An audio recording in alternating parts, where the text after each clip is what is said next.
Okay, we'll go ahead and start here. If somebody rambles in, we'll go from there.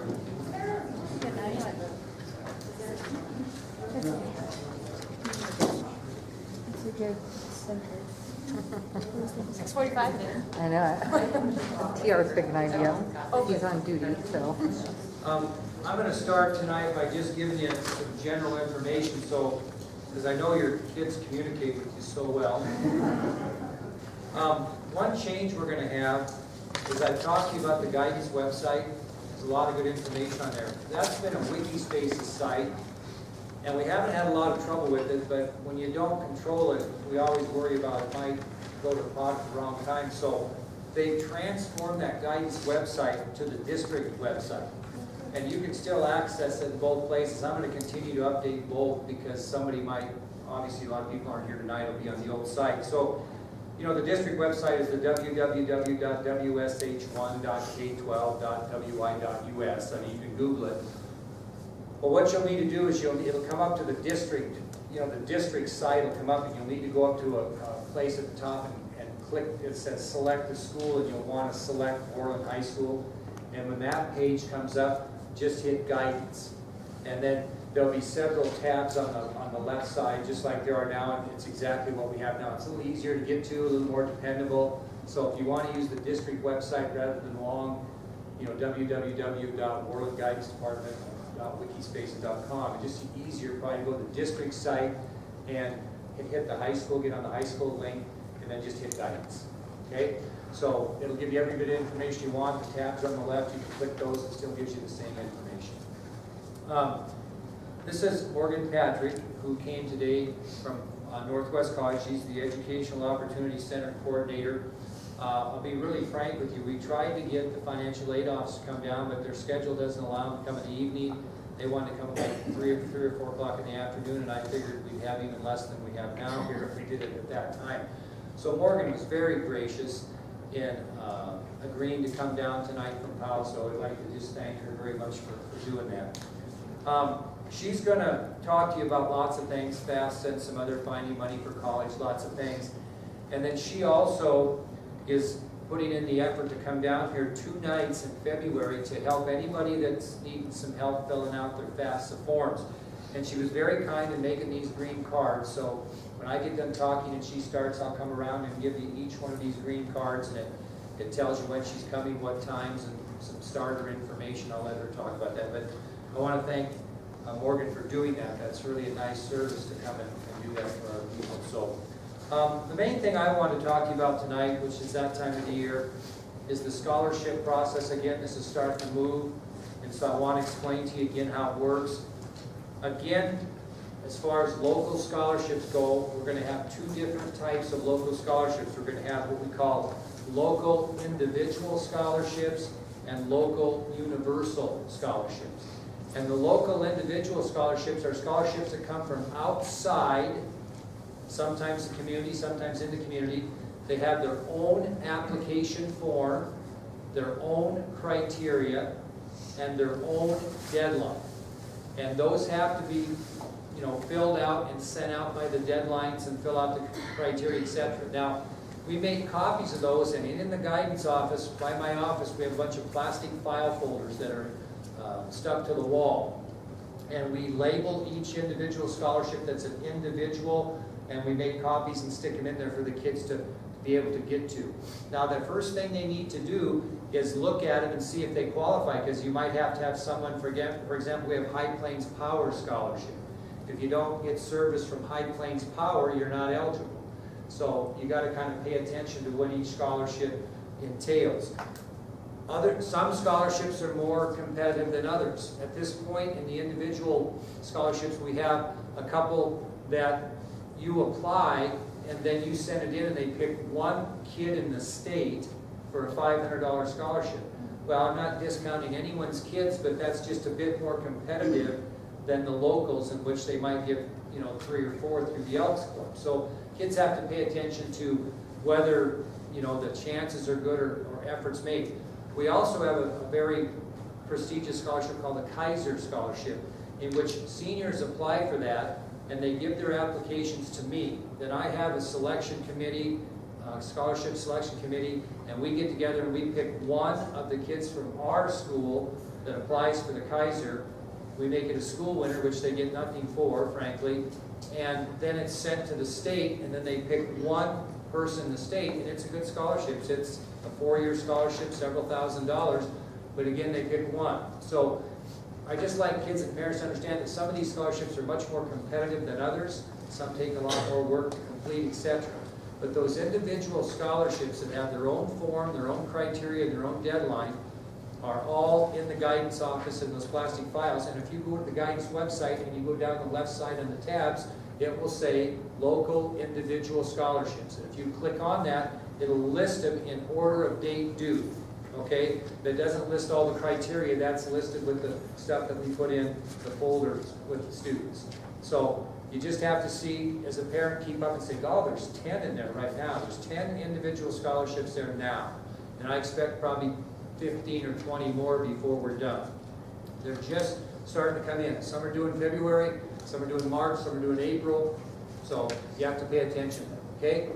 The second facet of these local scholarships is the local universal scholarships. And these are people that about 20 scholarships, 25 scholarships, we're not sure yet. Maria Mayland is calling these people to see if they're still going to offer their scholarship and if they've made any changes. But those scholarships all use what we call our universal scholarship application form, which is also on the website. And basically what the student needs to do is just take some time and fill that out. It asks questions. You have to enclose a resume, a transcript. You have to answer some questions they want. And then the certain scholarships that go under universal scholarships all use that same one. And so the deadline is the same date.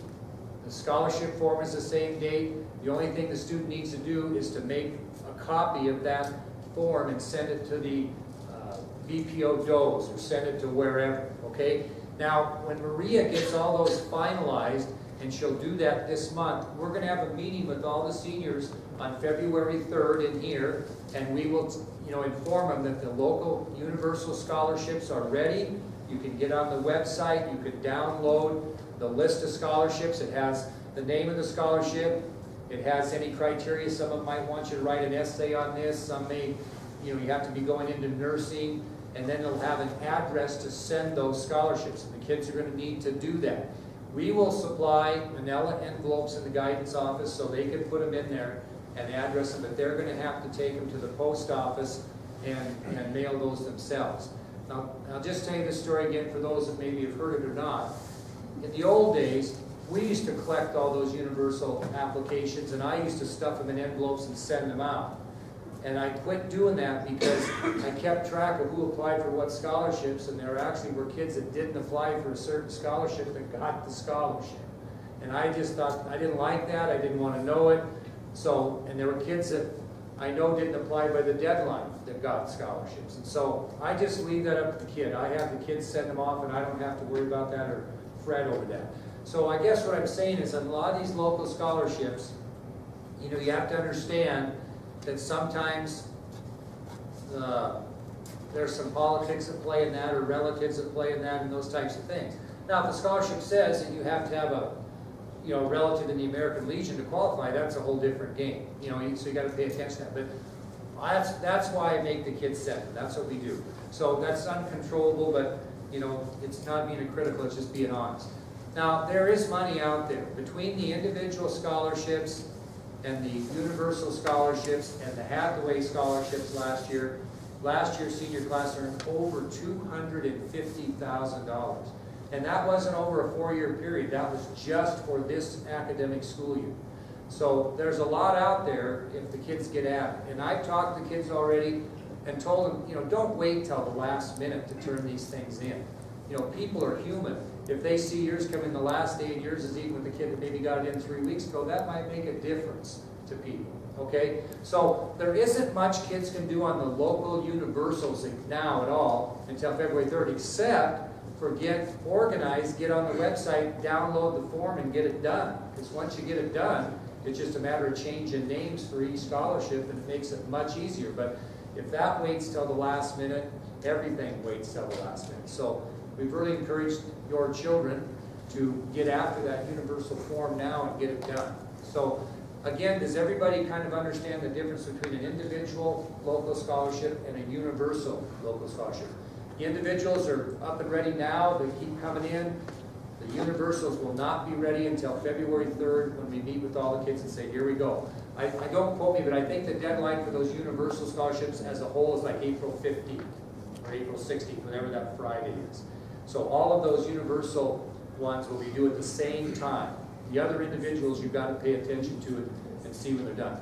After the meeting's over, if you want to come down to the guidance office and kind of see where these plastic folders are, where these kids get these, you're certainly welcome to do that, kind of get an idea. But not that your children are disorganized. I have several of them in class every day. They're pretty good kids, but they might need a kick in the pants, you know, to get going. Because they're kind of stressed out. They're trying to figure out where they're going to college. They're worrying about financial aid. They're worried about all kinds of things, and ACT scores and whatever. And so, you know, you might have to keep on them a little bit to make sure they don't miss out on some opportunities. Because there's a lot of money out there if they get after it. We don't have really any more national scholarships. Most of those come in before now, and they're already passed, which would be like the Star Scholarship to Michigan State and Daniel Scholarship, and some of those things are pretty much done. So we're really at the locals. That doesn't mean that you can't get on the website and find out if there isn't some scholarships nationally that fit your kids. They have scholarships for Vietnam veterans, relatives. They got scholarships for single mothers. They got scholarships for divorced parents. I mean, they got scholarships for everything. So if you get on there and look, you might find something that works for you. So kind of go from there. Last thing I'll talk about before I turn it over to Morgan is ACT testing.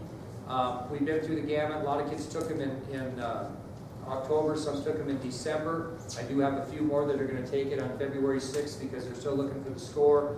The next test that they have is in April, and we do not offer that in New Orleans. So if your child has not signed up for the February 6th ACT and you're wanting them to do that, although it's past the deadline, they can still do it until the end of this week, but they have to pay an extra $26 or something because they're late.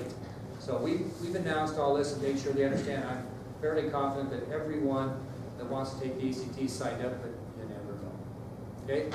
Any questions of me before I turn it over to Morgan at all? Okay, just stay on the website. That's your lifeline for the rest of the year. So, okay, Morgan, give it to you. I'm Morgan Patrick. I'm with the Educational Opportunity Center, and it is a grant-based program. The University of Wyoming actually hosts our program, but it's actually a grant through the Department of Education. So I'm going to pass this around, proof that I do my job and I'm seeing real people. Another part of that is twofold. I have a $250 scholarship. It is a really easy fill out scholarship. It's primarily demographics. It does ask for kind of a general financial overview. And that's just to make sure that I am not saying I'm only working with people in this financial demographic, or I'm only helping people in this racial demographic. And that's why Big Kite's kind of like my little quiz sheet I have to have people fill out. Also, if I don't get these filled out, then my grant fails to exist any longer, and then the assistance that I'm able to give people doesn't exist anymore either. So it's really important that if you would take the time to fill these out, it would be beneficial both for myself and whoever the $250 recipient is. We just throw the name in a hat and draw someone out. Also, I'll do a drawing for some portable chargers for cell phone or iPad, that kind of thing. So, finally, there is a sheet in here. Some people have signed up from the last meeting, but if you haven't, it is a Remind. It's through Remind, and you can either sign up for text messages or for emails. And I just use it. I think I've sent out not a ton, but maybe 7 messages this year so far. Reminders of when I will be in your area, classes that I'm taking, deadlines that are approaching for not necessarily local scholarships, but statewide scholarships, that kind of thing, just little reminders. So if you want to sign up for this, it's free, it's easy, and I don't spam you to death. So All right, so let's talk about finding money for college. The FAFSA can be kind of obscure. Sometimes it can seem like, it'll work. Sometimes it seems like, well, your parents usually get 2 toppings on their pizza, so you probably don't qualify for the FAFSA. While it seems that way, it is a little bit of an algorithm that makes sense to them. So today we're going to talk about federal student aid, state student aid, institutional aid or aid from the college, and scholarships from other sources. I'll answer what financial aid is, who can get it, how much you can get, how you apply for it, what happens after you apply for it, and where you can get more information. Financial aid is money to pay for college or a career school. It comes in the form of grants, loans, work study, and scholarships. Who can get federal student aid? You have to be a U.S. citizen or permanent resident. You have to have graduated high school or hold GED or HiSET. You have to be going to school for an eligible degree or certificate program. Typically, 1-year certificate programs don't qualify for the Pell Grant money, but oftentimes there's some institutional aid for that if you're going for, say, like CNA or something along those lines. You have to have a valid Social Security number. Males need to be registered for the Selective Service. That's not to say when you're doing the actual FAFSA, there is a place where you can register for the Selective Service right there in that form. So that's a little easier than a trip to the post office. And you have to have satisfactory academic progress in college or school. Satisfactory academic progress is keeping your grades up. There's a certain level of you can't be failing any of your classes. Or they won't give you any more money. So, where can you get other types of financial aid? So, the state itself, our state has the Halfway Program. The college, whatever college you apply to will have institutional scholarships and then private scholarships like Randy talked about. And each one has their own eligibility criteria. You have to make sure you do what they ask in order to qualify for even a chance at that scholarship. You know, if they want you to write an essay and you don't write an essay, or if they want it to be turned in by, March 1st and you don't turn it in by March 1st, you probably won't even be considered for that scholarship. So make sure you read all the fine print, you dot all the I's, cross all the T's. And if you're looking at a larger school, priority dates are very important. So if you're looking at some of the universities, as far as your FAFSA goes, the priority deadline is March 1st. So you have a very teeny window from the time you finish your FAFSA to the time that or from the time you actually get all your tax documents to when you have to have your FAFSA completed. That is a temporary issue that you'll have to deal with, because starting next year, the FAFSA will be available October 1st, whereas this year it's not available until January 1st. So with it being available on October 1st, you will use for your students, if they're going to college, you're doing it 1 year out. So next year you'll do the FAFSA for your students' 2017 college year. So it makes it easier, you have more time, and you'll use your 2015 taxes 2 years in a row.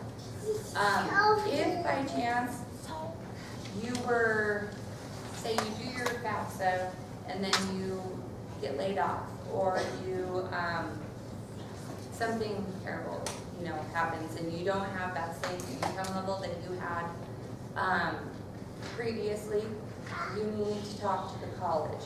They have institutional judgment. They can look at the situation and there's a little bit of wiggle room, they can change that for you potentially. So, how much federal aid can I get? In general, that is determined by your financial need. So, this is where we get into the complex formulas. The financial need is determined by the expected family contribution and the cost of attendance. The expected family contribution is based on how much money you report on the FAFSA, on your taxes, and they take the cost of attendance and they subtract your family contribution, and that is your financial need. Like I said, it gets kind of crazy. The cost of attendance is your tuition, your fees, your room and board, transportation.